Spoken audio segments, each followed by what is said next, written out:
ഇന്നെന്താ കയ്യില് പേപ്പറൊക്കെ ആയിട്ട് എന്ന് കരുതിയില്ലേ?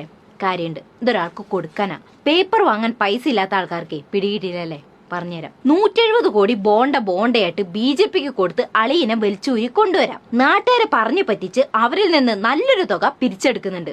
ഇതൊന്നും പോരാതെ വികസനം മുടക്കാൻ പലരും പല സ്ഥലങ്ങളിലും പോയിട്ട് ആംബുലൻസിലൊക്കെ ആയിട്ടാണ് കോടികൾ വാരിക്കൊണ്ടുവരുന്നത്. എന്നിട്ട് പോലും പ്രകടന പത്രികയിൽ CAA വിഷയം ഉൾപ്പെടുത്താൻ സ്ഥലമുണ്ടായില്ല, പേപ്പർ തീർന്നുപോയി എന്നൊക്കെ പറയുന്ന നിങ്ങൾക്ക് തന്നെ ഈ പേപ്പർ എന്താ എടുത്തുക്കോ.